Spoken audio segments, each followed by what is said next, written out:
Hi friends, എല്ലാ കൂട്ടുകാർക്കും പുതിയൊരു റിവ്യൂയിലേക്ക് സ്വാഗതം. അങ്ങനെ ഇന്നത്തെ എപ്പിസോഡിന്റെ റിവ്യൂ ഫസ്റ്റ് ജസ്റ്റ് പറയാം കേട്ടോ.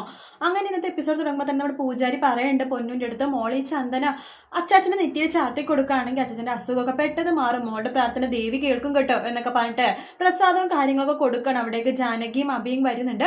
ശേഷം പൂജ കഴിഞ്ഞതിന് ശേഷം നമ്മുടെ ജാനകി മോളോട് പറയുന്നുണ്ട്, മോൾ എന്ത് പണിയാ കാണിച്ചത്, മോൾ ഇങ്ങനെ പുറത്തു പോകുന്നു ഞങ്ങൾ ഒരിക്കലും പ്രതീക്ഷിച്ചില്ലെന്ന് പറയുമ്പോൾ അഭി പറയുന്നുണ്ട്, എന്തിനാ മോളെ നീ ഇങ്ങനെയൊക്കെ ചെയ്തത്, നീ കുരുത്തക്കേടൊന്നും കാണിക്കില്ല എന്നുള്ള വിശ്വാസത്തിലല്ലേ അമ്മയും അച്ഛനും കൂടിയിട്ട് അച്ചാച്ചൻ്റെ അടുത്ത് പോയി ഹോസ്പിറ്റലിൽ ഇരുന്നത്, പിന്നെ മോൾ ഇതിനെ ആർത്തും പറയാതെ ഇങ്ങോട്ടേക്ക് വന്നതെന്ന് പറയുമ്പോൾ ഞാൻ അച്ചാച്ചന് വേണ്ടി പ്രാർത്ഥിക്കാൻ വേണ്ടി വന്നതാണ്, ഒറ്റക്ക് വന്നത് തെറ്റല്ലേ മോളെ, ഒറ്റക്ക് അങ്ങനെ എവിടെയെങ്കിലും പോകാവോ കുഞ്ഞു കുട്ടികൾ എന്ന് പറയുമ്പോഴേക്കും ഞാൻ അച്ചാച്ചനെ വേണ്ടി പ്രാർത്ഥിക്കാൻ വേണ്ടി വന്നതല്ലേ അമ്മേ എന്ന് പറയാണ്. കണ്ടോ അഭിയേട്ടാ, അവൾ ഇപ്പോഴും അവൾ ചെയ്ത് തെറ്റാണെന്ന് സമ്മതിക്കുന്നില്ല.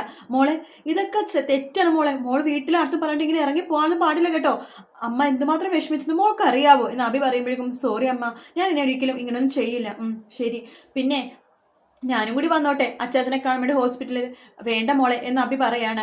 അച്ഛ പ്ലീസ് അച്ഛൻ ഞാനും കൂടി വന്നോട്ടെ അച്ഛാ, എനിക്ക് അച്ചാച്ചനെ കാണണം അച്ഛ പ്ലീസ് അച്ഛാ എന്ന് പറഞ്ഞിട്ട് തുള്ളി തുള്ളി കരയുവാട്ടോ. ജാനകി പറയണ്ട്, സാറില്ല അഭിയേട്ടാ, അവളും കൂടി വന്നോട്ടെ, അവളും കൂടി അച്ഛനെ കണ്ടോട്ടെ എന്ന് പറയാണ്. ചിലപ്പോൾ നമ്മുടെ പ്രാർത്ഥനയെക്കാളും ദൈവങ്ങൾ കേൾക്കുക ഇവളുടെ പ്രാർത്ഥനയായിരിക്കും. എനിക്ക് അച്ചാച്ചനെ കാണണം, എന്നിട്ട് ഈ ചന്ദനം അച്ചാച്ചനെ നെറ്റിയിൽ തൊട്ട് കൊടുക്കണം. പൂജാരി പറഞ്ഞല്ലോ ഈ ചന്ദനം നെറ്റി തൊട്ട് കൊടുത്താൽ അസുഖങ്ങളൊക്കെ മാറുമെന്ന്, അതുകൊണ്ട് എനിക്ക് എന്തായാലും അച്ചാച്ചനെ കാണണമെന്ന് പറയാണ്. ശരി മോളെ എന്ന് പറഞ്ഞിട്ട് മോളെയും കൂട്ടിക്കൊണ്ട് അഭിയും ജാനകി ഹോസ്പിറ്റലിലേക്ക് പോകാൻ വേണ്ടി റെഡി ആവാണ്. അതേസമയം അജയുടെ തമ്പി പറയുന്നുണ്ട്, എന്തായാലും നിന്നെ സമ്മതിച്ചിരിക്കുന്നു അജയ്, സൂര്യനാരായണന്റെ മക്കളിൽ ഏറ്റവും ബുദ്ധി സാമർഥ്യം ഉള്ളത് നിനക്ക് തന്നെയാണ്, നിനക്കറിയാം എങ്ങനെയാണ് ജീവിക്കേണ്ടതും എങ്ങനെയാണ് നടക്കേണ്ടതെന്നുള്ളത്. ഞാൻ ആദ്യം നിന്നെ ഒരു മണ്ടനാണെന്നൊക്കെയാ വിചാരിച്ചത്, പക്ഷെ എനിക്ക് മനസ്സിലായി നീ തെറ്റവും ചെയ്തിട്ടില്ല, എല്ലാത്തിനും കാരണം ആ ജാനകിയാണെന്നുള്ള കാര്യം എനിക്ക് മനസ്സിലായി. നീയും നിരഞ്ജന തമ്മിൽ ബന്ധം ഉണ്ടെന്ന് അറിഞ്ഞിട്ട് പോലും എന്റെ മകൾ അപർണനെ കൊണ്ട് നിന്നെ കെട്ടിക്കാൻ നോക്കിയത് അവളല്ലേ, അവളാണ് എല്ലാത്തിനും കാരണം എന്നൊക്കെ തമ്പി പറയണം. താൻ പഴയ കാര്യങ്ങളൊന്നും പറയണ്ട, ഇപ്പൊ എന്തിനാ വിളിച്ചെന്ന് ചോദിക്കുമ്പോ, അതെ നിന്റെ അച്ഛൻ ഹോസ്പിറ്റലിൽ ഇങ്ങനെ കിടക്കുവാണ്, മരണം കാത്തട്ടെ, എനിക്ക് തോന്നുന്നില്ല അയാൾ അങ്ങനെ പെട്ടെന്നൊന്നും പോകുന്നു, ചിലപ്പോൾ കിടന്ന കിടപ്പ് അങ്ങനെ കിടക്കും. അത് പറഞ്ഞാൽ ശരിയാണെന്നാ എനിക്കും തോന്നുന്നത്, കിടന്ന കിടപ്പ് അങ്ങനെ തന്നെ കിടക്കാനാ ചാൻസ്. അങ്ങനെയാണെങ്കിലും നല്ലതല്ലേ, അയാളെ നോക്കാനായിട്ട് മരുമകളും മോനൊക്കെ ഉണ്ടല്ലോ, അപ്പൊ സുഖമായിട്ട് ജീവിക്കുക ആൾക്ക്, കിടന്നിട്ടാണെങ്കിലും 4 നേരം ഭക്ഷണവും മരുന്നും അതുപോലെ തന്നെ സുഖമായിട്ട് കിടന്ന് ജീവിക്കാലോ ആൾക്ക്. അതുകൊണ്ട് ആ മരണം ഉറപ്പുവരുത്തണം. അജയ്ക്ക് ഞാൻ പറഞ്ഞത് മനസ്സിലായോ? മനസ്സിലാവുന്നുണ്ട്. അല്ലാന്നുണ്ടെങ്കിൽ ഞാനൊരു കാര്യം നിന്നോട് പറയാം, ശരിക്കും പറഞ്ഞാൽ അബിയുടെ അമ്മ മരിച്ചെന്നൊക്കെയാണ്, താലി കെട്ടി അവര് മരിച്ചു, ഇപ്പൊ ജീവനോടെ ഇല്ല എന്നൊക്കെയാണല്ലോ സൂര്യ പറഞ്ഞത്, പക്ഷെ അതിലെന്തൊക്കെയോ നുണയുണ്ട്, അവര് ജീവനോടെ തന്നെ ഉണ്ട് എന്ന് പറയാണ്. നിങ്ങൾ എന്തൊക്കെയാ പറഞ്ഞത് എന്ന് അജയ് ചോദിക്കുമ്പോൾ സത്യം ഞാൻ പറഞ്ഞത്, നോക്കിക്കോ ഇന്നല്ലെങ്കിൽ നാളെ അവര് നിങ്ങളുടെ തറവാട്ടിലേക്ക് കയറി വരും, എല്ലാ സ്വാതന്ത്ര്യത്തോടു കൂടി തന്നെ. നിങ്ങളൊരു 2ാം തരക്കാരാവും, അല്ലെങ്കിൽ നിന്റെ ഭാര്യ നിന്റെ എന്താണ് സൂര്യന്റെ ഇപ്പത്തെ ഭാര്യ, അതായത് പ്രഭ എന്ന് പറഞ്ഞാൽ നിന്റെ അമ്മ 2ാമത്തെ ഭാര്യയാണല്ലോ, നിങ്ങളാണ് 2ാം തരക്കാരിയുടെ മക്കളും. അപ്പൊ ആദ്യ ഭാര്യ പറഞ്ഞത് അബിയുടെ അമ്മയാണ്, അവർക്കായിരിക്കും എല്ലാ സർവ്വാധികാരവും. അപ്പൊ അതുകൊണ്ട് ഇന്നല്ലെങ്കിൽ നാളെ അവർ കയറി വരും. സമ്മതിക്കില്ല, ഞാൻ സമ്മതിക്കില്ല. എന്റെ വീട്ടിൽ എന്റെ അമ്മേനെ മാറ്റി നിർത്തിട്ട് വേറൊരാളെ പ്രതിഷ്ഠിക്കാൻ ഞാൻ സമ്മതിക്കില്ല. അങ്ങനെ വേണ്ടെന്നാണെന്നുണ്ടെങ്കിൽ ഇപ്പൊ തന്നെ അയാളുണ്ടല്ലോ ഹോസ്പിറ്റലിൽ കിടക്കുന്ന സൂര്യനാണ്, ആ സൂര്യനെ അങ്ങനെ അസ്തമിപ്പിക്കണം. പറഞ്ഞത് മനസ്സിലായോ? മനസ്സിലാവുന്നുണ്ട്. അങ്ങനെ ചെയ്താൽ നിനക്ക് കൊള്ളാം, അല്ലെങ്കിൽ ആ ഉണ്ണിത്താന്റെ വാലാട്ടി പട്ടിയെ പോലെ നീ അയാളെ പുറകെ പോകേണ്ടി വരും. ഇതോ തമ്പി താൻ വായടക്കടോ, എനിക്കറിയാം എന്ത് ചെയ്യണമെന്നൊക്കെ അജയ് പറയാണ്.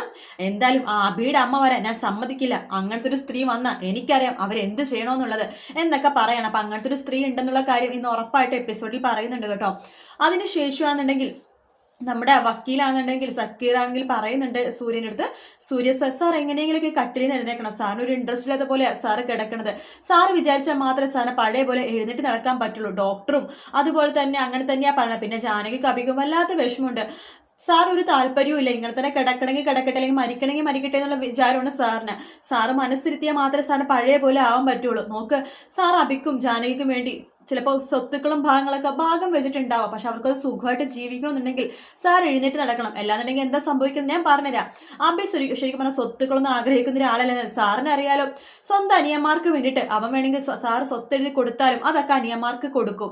സാറ് അഥവാ നാളെ ഒരു ദിവസം ഇല്ലാതായി കഴിഞ്ഞാലും അബിയും ജാനകി പെരുവഴിയിലാവും. അങ്ങനെ ആവണ്ടെന്നാണെന്നുണ്ടെങ്കിൽ സൂര്യ സാർ എത്രയും പെട്ടെന്ന് എങ്ങനെയെങ്കിലൊക്കെ എഴുന്നേക്കാൻ വേണ്ടി ട്രൈ ചെയ്യണം. സാർ ട്രൈ ചെയ്താൽ മാത്രമേ സാറിന് പറ്റുള്ളൂ. സാറിനോട് ക്ഷമിക്കണം, ഇത്രയൊക്കെ ഒച്ചത്തിൽ പറയണമെന്നുണ്ടെങ്കിൽ എൻ്റെ മനസ്സ് അത്ര വേദനിച്ചിട്ടാണ് ഞാൻ പറയുന്നത്, എനിക്കറിയാടോ താൻ എൻ്റെ നല്ലതിന് വേണ്ടിയിട്ടാണ് എല്ലാം പറയണമെന്ന് എനിക്കറിയാം എന്നൊക്കെ പറഞ്ഞ് സൂര്യ പറയാണ്.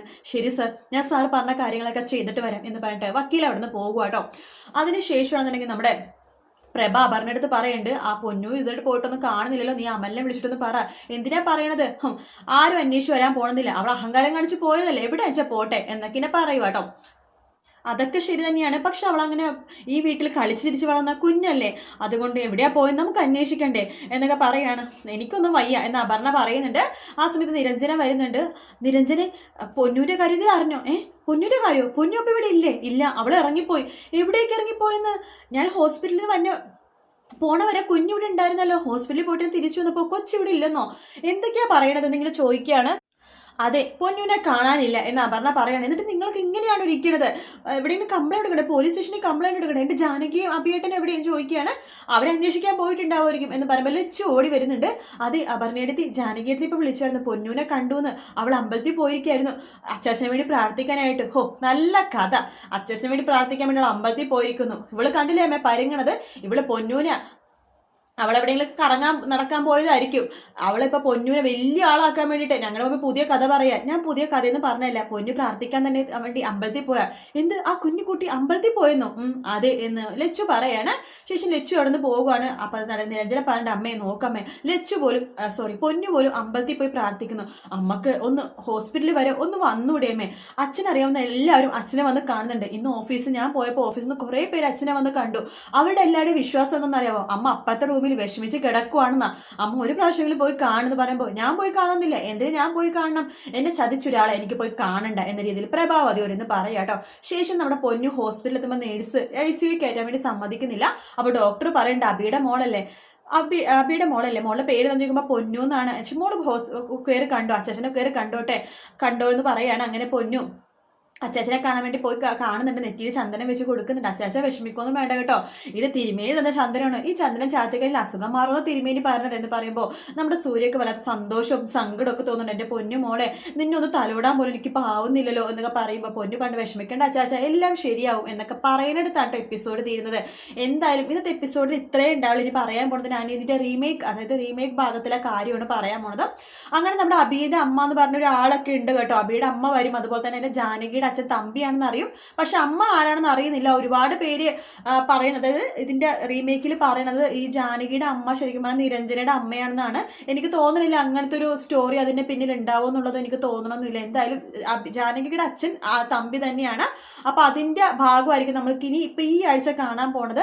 തമ്പി നമ്മുടെ മകൾ, അതായത് ജാനകി എന്ന് പറഞ്ഞാൽ തന്റെ മൂത്ത മകളാണ്. തമ്പിക്ക് മനസ്സിലാവുന്ന ഭാഗങ്ങളാണ് ഈ ആഴ്ച വരാൻ പോണത്. അത് മാത്രമല്ല, ഇത് മനസ്സിലാക്കുന്ന തമ്പിയാണെന്നുണ്ടെങ്കിൽ നമ്മുടെ അപർണയുടെയും ജാനകിയുടെ ആ ഒരു ശത്രുത മാറ്റാൻ നോക്കും. കാരണം എന്തൊക്കെ പറഞ്ഞാലും തമ്പിക്ക് ഉള്ളിനുള്ളിൽ ജാനകി എടുത്ത് ഇഷ്ടമൊക്കെ ഉണ്ട്, തന്നെ മോളാന്ന് അറിയുമ്പോൾ. അപ്പം മക്കളിങ്ങനെ തല്ലി പിടിച്ചിട്ട് ജാനകീനെ പുറത്താക്കാൻ വേണ്ടി നോക്കാതിരിക്കാൻ വേണ്ടി തമ്പി മാക്സിമം ജാനകിനെ സപ്പോർട്ട് ചെയ്യുന്നുണ്ട്. ആ സമയത്തൊക്കെ അപർണ ചോദിക്കുന്നുണ്ട്, അച്ഛനിപ്പോൾ എന്താ ഈ ഇടയായിട്ട് ആ ജാനകി എന്ന് പറഞ്ഞാൽ ഇത്ര ഇഷ്ടം സ്നേഹം എന്താന്നൊക്കെ ചോദിക്കും. എന്താ എല്ലാവരും കയ്യിലെടുക്കണ പോലെ അച്ഛനെ അവൾ കയ്യിലെടുത്തോന്ന് ചോദിക്കുമ്പോൾ, മോളെ അതുകൊണ്ടൊന്നല്ല, എന്തൊക്കെ പറയാൻ, മോളെ ചേച്ചിയുടെ പ്രായമല്ലേ അവർക്കുള്ളൂ. ചേച്ചിയുടെ പ്രായോ എന്റെയോ? അവൾ ചേച്ചിന്ന് പോലും വിളിക്കാൻ എനിക്ക് താല്പര്യമില്ല. അതല്ല മോളെ, അവള് നിന്റെ അടുത്ത് വലിയ ദ്രോഹമൊന്നും ചെയ്തിട്ടില്ലല്ലോ, അതുകൊണ്ട് നീ അവളെ അധികം മുഷിക്കാനും നിൽക്കണ്ടെന്ന് പറയണ. അച്ഛൻ എന്തൊക്കെയാ പറഞ്ഞത്? മുമ്പ് പറഞ്ഞു ജാനകിയോട് ഒന്ന് പുറത്താക്കണം, ജാനകിയാണ് എന്റെ ജീവിതം തൊലച്ചെന്ന്. ഇപ്പൊ പറഞ്ഞു അവളെ ചേച്ചിയെ പോലെ കാണണം, അവളെ പ്രതിഷ്ഠിക്കണമെന്ന്. ഇത് അച്ഛൻ എന്തൊക്കെയാ പറഞ്ഞത്? എന്തായാലും അച്ഛ, അവളെന്റെ ചേച്ചിനെ പോലെ കാണാൻ എനിക്ക് ഒരിക്കലും പറ്റില്ല, അത് ഞാൻ പറഞ്ഞേക്കാം എന്ന് പറഞ്ഞിട്ട് അപർണ അവിടെ നിന്ന് പോവാണ്. തമ്പിക്കും ആകെ ഒരു ബുദ്ധിമുട്ടാവട്ടെ, കാരണം തന്റെ രണ്ട് മക്കളും തന്റെ കൺമുമ്പിൽ ഇങ്ങനെ പോരടിച്ചോണ്ട് കണ്ടോണ്ടിരിക്കണമെന്ന് ആലോചിച്ചിട്ട്. പക്ഷേ ഈ സത്യങ്ങളൊക്കെ നമ്മുടെ അഭിക്കറിയാട്ടോ. ജാനകിയുടെ അനിയത്തിയാണ്, സ്വന്തം അനിയത്തിയാണ് അപർണ എന്നുള്ള സത്യം. ഈ കാര്യം നമ്മുടെ ജാനകിയുടെ അഭി പറയാത്തതിന്റെ കാരണം ജാനകി ഇത് അറിഞ്ഞ ഒരിക്കലും സമ്മതിക്കില്ല. മാത്രമല്ല ഒരിക്കലും അപർണ സ്വന്തം അനിയത്തിനെ അംഗീകരിക്കില്ല, തമ്പീനെ അച്ഛനായിട്ട് അംഗീകരിക്കില്ല. ചിലപ്പോൾ ഈ സത്യം പറഞ്ഞാൽ ചിലപ്പോൾ ജാനകി ജീവൻ വരെ ഉപേക്ഷിക്കാൻ വരെ തയ്യാറാവും. അങ്ങനത്തെ ഒരു ക്യാരക്ടറാണ് ജാനകിയുടെ. കാരണം തമ്പീനെ അത്രമാത്രം ഇഷ്ടമല്ല. അപ്പൊ തന്റെ അച്ഛൻ എന്നൊരു പറഞ്ഞ ആളുണ്ട്, അയാൾ നല്ലൊരു ആളായിരിക്കും എന്നൊക്കെയാണ് ജാനകിയുടെ മനസ്സിലെ വിശ്വാസം. അത് തമ്പിയാണെന്ന് അറിഞ്ഞു കഴിഞ്ഞാൽ ജാനകി ഒരിക്കലും അത് സഹിക്കുമെന്ന് അറിയാവുന്നതുകൊണ്ടാണ് നമ്മുടെ അബിയും അതുപോലെ തന്നെ സൂര്യനും ഈ സത്യം ആർത്തും പറയാതിരുന്നത്. അപ്പൊ ജാനകി തന്നെയായിട്ട് ഈ സത്യങ്ങളൊക്കെ അറിയുമായിരിക്കും. എന്തായാലും ആദ്യം അറിയണത് തമ്പി തന്നെയാണ്. മോളെ ആദ്യം മനസ്സിലാക്കുന്നത്, തിരിച്ചറിയണത് തമ്പിയാണ് കേട്ടോ. വീഡിയോ ഇഷ്ടപ്പെട്ടെങ്കിൽ ലൈക്ക് ചെയ്യുക, സബ്സ്ക്രൈബ് ചെയ്യുക, കമന്റ് ചെയ്യുക. മറ്റൊരു വീഡിയോ ആയിട്ട് കാണാം friends. Take care, bye bye.